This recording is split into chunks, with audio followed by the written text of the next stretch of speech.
Makanya berumah tangga itu yang sekarang kita harus hadapi itu. Rumah tangga itu hari ini bukan kurangnya cinta, kurangnya ilmu di dalam memaknai cinta itu. Dan salah satu ilmu yang kita berikan ketika memaknai cinta itu apa? Harus paham dengan love language yang ada pada pasangan kita.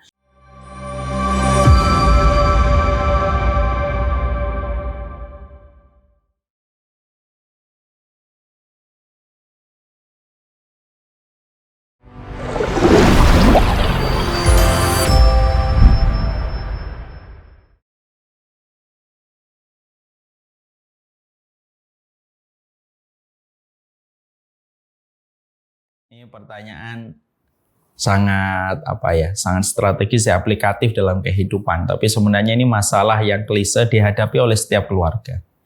Mungkin Bu Linda harus tahu ya, saya sebenarnya pun banyak menghadapi hal-hal semacam itu setiap harinya. Karena anak saya ada 8, Bu Linda. Iya, terutama dari yang umur 4-8 itu, dari 4-8 itu umurnya berdekatan gitu. Itu beda cuma setahun setengah. Jadi sebenarnya memang sangat aplikatif. Nah, pertanyaan ini mari kita sama-sama kita coba untuk menasihati diri saya, diri kita semuanya. Apa yang disampaikan oleh para ulama tentang masalah ini. Walaupun memang merealisasikannya tidak gampang. Tapi kita mulai dengan ilmu supaya kalau dengan ilmu kita tidak dikuasai terus oleh hawa nafsu dengan kemarahan. Karena marah itu adalah bagian dari percikan hawa nafsu. Jadi hawa nafsu itu salah satunya, bahasa dari hawa nafsu itu kemarahan. Yang pertama Ibu. Yang pertama para ulama itu mengingatkan kepada kita bahwasanya setiap kita bangun, tidur, kita jangan langsung mengambil semua aktivitas kita dan berjalan hanya sekedar autopilot. Tapi ketika kita bangun, disunahkan, yang pertama itu kita bangun, kita duduk, lalu kita mengusap wajah kita gitu. Lalu kita kalau bisa membaca 10 ayat yang terakhir dari surat Ali Imran. Lalu setelah itu kita bertransaksi dengan Allah pada hati kita.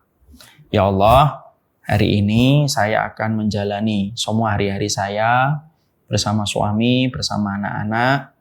Maka saya niatkan, saya akadkan, semua aktivitas yang saya lakukan ini adalah ibadahku kepada dirimu. Sehingga apapun yang nanti saya lakukan ketika membuatkan sarapan, ketika saya mengantar anak, ketika saya melepas suami, ketika menyambut mereka harus pulang kembali ke rumah, sampai nanti ketika menyambut suami saya datang, sampai urusan tetek bengek yang saya harus kerjakan, sampai nanti malam tidur kembali, saya niatkan dan saya transaksikan supaya saya bisa mendapatkan rahmat-Mu. Anak-anak ini Engkau lahirkan melalui rahimku. Suami ini Engkau kirimkan kepadaku dalam pernikahan. Maka saya niatkan semua itu adalah untuk mendapatkan pahala dan mendapatkan rahmat-Mu. Itu setiap pagi Bu, sebelum kita mulai. Supaya kita tidak memaknai kehidupan kita terlalu transaksional ketika hanya mengharapkan kebaikan dari makhluk.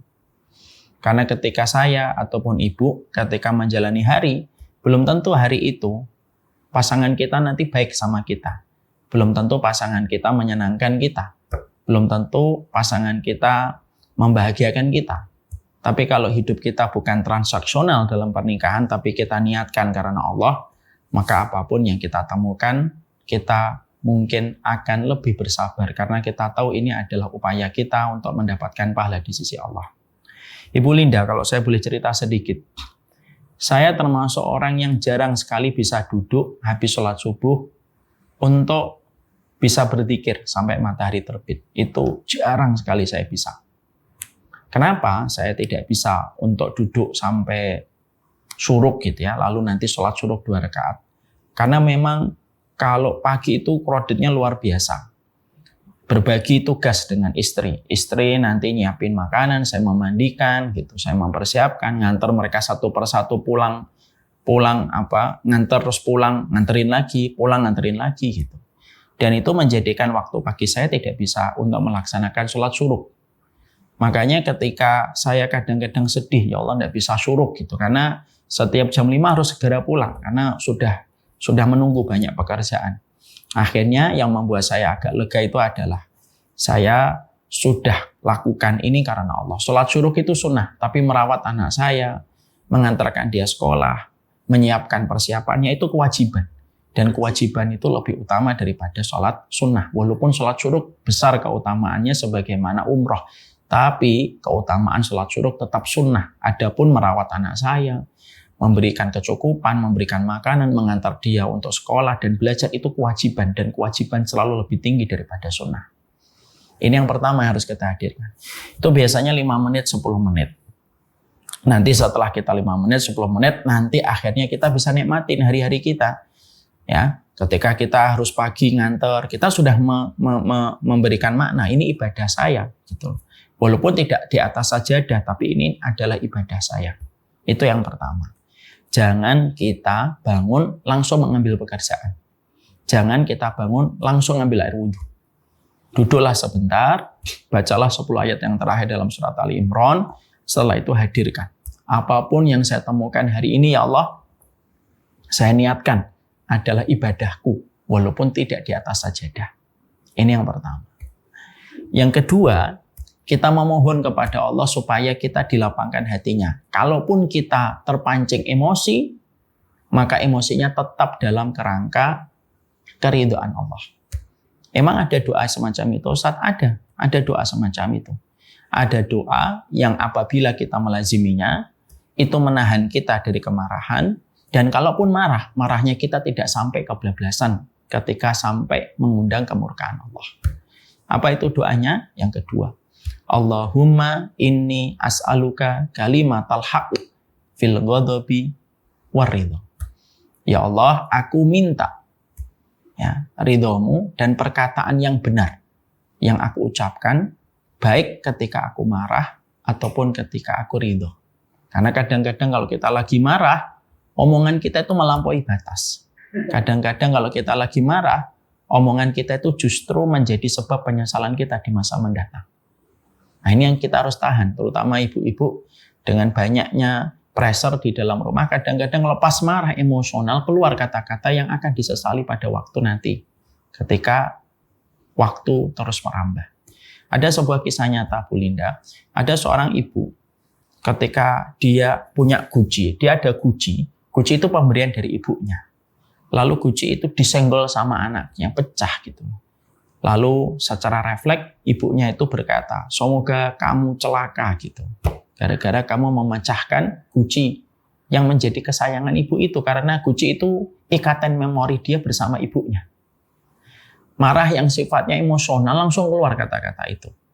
Tanpa beliau merasa langsung harus mengkafarohi, harus menebusnya, dia membiarkan kalimat itu.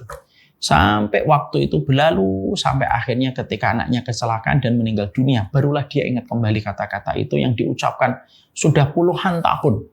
Tapi ternyata kata-kata itu mendatangkan penyesalan. Kata-kata ibu itu 3 kali lebih mustajab daripada kata seorang bapak. Hati-hatilah terhadap lisan, karena ternyata rusaknya anak kita itu bukan karena anak kita yang fitrahnya rusak. Banyak anak kita rusak karena rusaknya lisan ketika sedang dalam kondisi terpancing emosi. Maka yang kedua, mintalah kepada Allah, Allahumma inni as'aluka kalimatal haqq fil ghadabi waridho. Saya ulang kembali. Allahumma inni as'aluka kalimatal haqq fil ghadabi waridho. Itu yang kedua. Yang ketiga, maka termasuk seni manajemen konflik adalah kita menyepakati irisan-irisan tugas kita dengan pasangan kita. Selama tugas-tugas itu sudah disepakati dan diterima dengan ridho, itu bisa meminimalisir berbagai macam hal. Contoh, istri saya itu suka minta maaf sama saya kalau rumah berantakan. Dan saya selalu ngomong, saya nggak pernah mempersoalkan rumah berantakan, nggak apa-apa. Gitu. Ya. Tapi yang terpenting kita sama-sama ngerti tugas. Oke, tugasnya istri saya kalau pagi masak. Saya bawa anak-anak sholat subuh semuanya. Yang kerucil-kerucil tuh saya gendongin Bu ke masjid. Pulang, saya mandikan semuanya. Sambil nunggu sarapan saya muter. Anak-anak saya yang masih digendong saya ajak muter-muter komplek. Maka berbicara dengan pasangan kita untuk membagi tugas. Itu ternyata bisa sangat membantu. Sehingga kita tidak menuntut terlalu berlebihan. Selama tugas itu sudah selesaikan oleh masing-masing pasangan kita. Karena manajemen konflik itu salah satunya apa? Salah satu teknik manajemen konflik adalah masing-masing harus dimusyawarahkan. Jalur tugasnya apa saja. Supaya ketika jalur tugas itu sudah disempurnakan bisa meminimalisir. Maka harus ada komunikasi. Misalkan besok kita ada kegiatan, istri kita ada kegiatan. Ya sudah kita ngomong besok ada kegiatan, kamu yang begini ya. Atau biasanya saya ngomong, besok jadwalnya saya berangkat habis subuh, nggak bisa ditawar ibu gitu ya. Saya habis subuh, mohon maaf ya kamu yang ngerjain semuanya. Oh iya nggak apa-apa. Komunikasi itu bisa meminimalisir hal-hal yang biasanya menjadi tunggangan setan. Karena maaf ya ibu, dalam pernikahan itu kadang-kadang kita disatukan hal yang besar, tapi dipecahkan atau diceraikan oleh setan dari perkara-perkara kecil yang tidak tertangani dengan baik. Ya kan? Orang kalau mau nikah itu yang dipikir itu hal besar. Tapi kalau sudah menikah, yang jadi masalah itu hal-hal kecil terus. Nah, salah satunya adalah komunikasi yang terkadang mungkin tidak terlalu efektif berjalan. Makanya salah satu sunahnya Nabi kalau malam bukan hanya sholat witir. Betul, sholat witir itu sunahnya Nabi. Tapi ada salah satu sunah Nabi kalau malam. Apa itu? Pillow talks. Bahwasanya Nabi setiap habis Isya pulang ke rumah, tidak mau diganggu oleh para sahabat, tidak mau keluar, tidak mau begadang. Beliau kalau habis Isya pulang. Lalu beliau ngobrol dengan istrinya sebelum tidur. Dan ternyata orang Barat hari ini ketika mereka menyampaikan konsep pilotok itu sudah diamalkan oleh Nabi 1400 tahun yang lalu. Dan terkadang bisa membantu hari-hari kita besok. Sehingga akhirnya ketika istri mengaku bahwasanya besok kerjaan saya banyak, mungkin suaminya yang nanti akan turun tangan membantu. Itu bisa meminimalisir dari berbagai macam emosi. Itu yang ketiga. Yang keempat, love language-nya seorang istri itu harus tercover dan tercukupi, Ibu Linda. Nah ini kewajiban seorang suami. Dan biasanya love language-nya seorang istri itu biasanya ada dua. Kalau nggak give quality time. Karena seorang istri itu kan seorang istri itu kan tawanan bagi suaminya, kata Imam Ahmad. Dia itu tawanan bagi suaminya. Dia pergi kemana-mana harus minta izin kepada suaminya. Dia kemana-mana dicari-cari sama anaknya. Banyak sekali seorang istri baru keluar 10 menit, anaknya sudah nelpon 12 kali. Ya kan? Mah kemana, mah kemana? Padahal bapaknya pergi 3 hari nggak ada yang mau nelpon bapaknya gitu loh. Karena istri itu sebesar itu, dia dipatok di dalam kehidupan rumah, ya kan? Ada yang hilang yang dicari ibunya. Bu, kaos kaki mana? Kenapa dia tidak nelpon bapaknya? Karena dia sadar kaos kaki bapaknya sudah 12 tahun hilang nggak ketemu gitu. Artinya bahwasanya istri itu adalah tawanan. Maka ini harus ada pemahaman dari suami kita bahwasanya ketika kamu paham ilmunya, istri kamu tawanan, kamu harus memberikan quality time. Ajaklah berdua pergi sebentar, escape lah.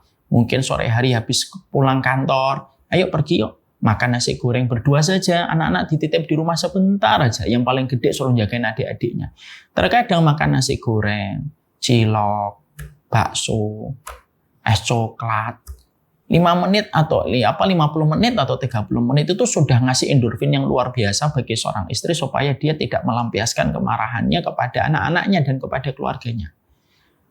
Tidaklah ada seorang ibu yang marah kecuali karena manajemen quality time-nya yang mungkin tidak teratur dengan baik atau manajemen quality time-nya yang terabaikan. Makanya seorang laki-laki itu harus sensitif. Ketika dia melihat sudah seminggu atau sudah sebulan nggak ngajak istrinya keluar, ajalah keluar. Karena kemarahan itu kadang-kadang apa? Istri kita lagi bosan di dalam rumah. Bukan karena istri kita durhaka sama kita, enggak. Tapi istri kita tuh lagi bosan di rumah. Yang dilihat kamar mandi, dapur, kamar terus saja muter-muter di situ. Kepalanya nyut-nyutan gitu. Dan butuh tempat untuk keluar untuk melampiaskan itu. Makanya berumah tangga itu yang sekarang kita harus hadapi itu. Rumah tangga itu hari ini bukan kurangnya cinta, kurangnya ilmu di dalam memaknai cinta itu.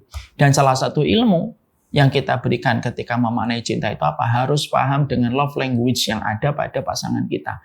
Makanya Nabi SAW, Nabi itu tidak menerjemahkan keluarga itu dengan kaku. Nabi tidak mengatakan dikit-dikit kepada Aisyah, qala Rasulullah, qala Allah Ta'ala. Tidak. Nabi itu luas sekali dalam memaknai keluarga. Kadang-kadang ketika beliau minum, dicari bekas bibirnya Aisyah itu yang mana? Oh di sini, ditempelkan di bibirnya Rasulullah. Kenapa Nabi melakukan itu? Karena pernikahan itu seni tingkat tinggi untuk memanage hal kecil supaya bisa menjadi bermakna di dalam kehidupan rumah tangga. Maka itu yang dilakukan adalah seorang istri itu harus diberikan quality time oleh seorang suami. Dan seorang istri itu juga harus diberikan hak libur, Ibu Linda. Karena apa? Bukan, Imam Ahmad tuh ngomong bagus banget. Imam Ahmad bin Hambal berkata, kenapa Allah itu memberikan siklus bulanan kepada istri kita? Ya, sampai dia tidak sholat selama sepekan. Karena itu me time-nya seorang wanita. Sampai Allah saja meliburkan dia untuk ibadah. Allah meliburkan sholat. Allah meliburkan puasa untuknya. Karena di balik haid itu bukan hanya urusan fikih. Di balik haid itu bukan hanya urusan ibadah yang tidak dilakukan ketika haid. Di balik haid itu ada bahasa cintanya Allah. Allah memberikan me time supaya perempuan itu istirahat. Lah ini kadang-kadang tidak dipahami oleh suaminya. Suaminya itu memberikan tugas kepada istrinya itu 24 jam. Kalau seorang laki-laki enak 9 to 5. Ya, setelah itu pulang ke rumah lalu dia selonjoran, dia merasa nanti ini. Padahal pada dasarnya bahwasanya wanita itu terkadang harus diberikan me time. Di balik gelas yang ditaruh dengan keras, di balik pintu yang dibanting dengan keras, bukan istri yang durhaka. Kadang-kadang me time-nya lagi dia ingin dapatkan dari keluarganya. Makanya ya salah satunya ada komunikasi kita dengan keluarga. Yang berikutnya, terkadang kita harus memaklumi dengan bahasa-bahasa ilmu parenting. Ilmu parenting itu kan sering ngomong begini kepada kita kan, supaya kita memiliki seni memaklumi dan berdamai dengan ketidakaturan rumah kita. Apa itu ahli parenting? Ahli parenting sering berkata, biarkan rumahmu berantakan. Berarti ada yang fitrah berjalan pada kehidupan anak-anakmu. Kalau rumahmu tidak berantakan, berarti fitrahnya nggak jalan. Dan selelah-lelahnya kamu terus terus merapikan mainan anakmu, di situ ada satu kebaikan yang akan dirasakan anakmu ketika dewasa. Orang yang selalu memiliki seni memaklumi anaknya dalam batasan yang wajar, anak akan memiliki 1000 alasan untuk memaklumi kita di masa tua. Nah, kadang-kadang justru kalau rumah kita itu rapi terus gara-gara anak kita sakit, malah kita lebih sedih lagi. Ya, saya tuh biasanya karena rumah saya itu anak kecil ya, kalau sudah sakit kadang-kadang nularnya cepat. Kadang-kadang kalau sudah sakit 4 orang bareng-bareng itu, rumah itu rapi dari pagi sampai sore. Tapi ada kesedihannya, ya Allah, anak-anak pada diem di kamar, badannya panas, makan nggak mau, disuruh main juga nggak mau gitu. Ada kesedihan yang kita rasakan ketika rumah kita malah justru rapi, padahal anak-anak itu fitrahnya memang memberantakan. Supaya dia punya alasan untuk sabar menghadapi kita ketika nanti tua dan ketika kita tidak lagi kuat sebagaimana hari ini. Hadirkan 1000 alasan menyabarkan untuk mereka supaya mereka punya 1000 alasan menyabarkan diri kita ketika merawat kita di masa tua. Itulah hukum kausalitas dalam kehidupan. Allah alam. There's a pathway to peace if you want it. But the street is surrounded by thorns. Oh, you'll see and smell roses you think you like. They're only there so you stray from the coast. Chance that I get when I'm feeling so lost. Praying for guidance and hoping He opens my heart. Loving the faith, filling up, but I know it'll fall. It isn't for long. But I got it, can't stop it, won't slow up, keep walking. We fall down real often. It's all good, keep folding, keep falling down. Yeah, every chance that I get when I'm standing so low, praying for guidance and hoping He opens my heart. Loving the faith, filling up, but I know it'll fall. Hope it isn't for long. Yeah, yeah. Said I've been trying to get it right, so I'm steady praying in the night. And I'm staying focused on the prize. All I'm thinking about is paradise. It's only Jannah, got my eyes on. Cause peace is the only thing I want. And so I call out, oh Allah, Allahumma anta salam wa minka salam. It's only Jannah, got my eyes on. Cause peace is the only thing I want. And so I call out, oh Allah, you are peace, my Lord. I'm on my knees for you. Anything for and it's anything for you. All I need, oh Allah, won't you shower your peace upon me? On my knees, you got me begging me. Anything for and it's anything for you. All I need is you, oh Allah.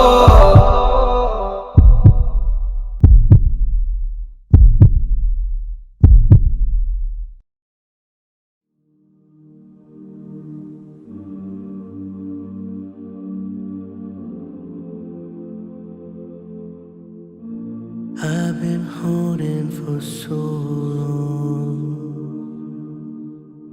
scared I might slip away. Sometimes I just feel so lost, but I know that I'll find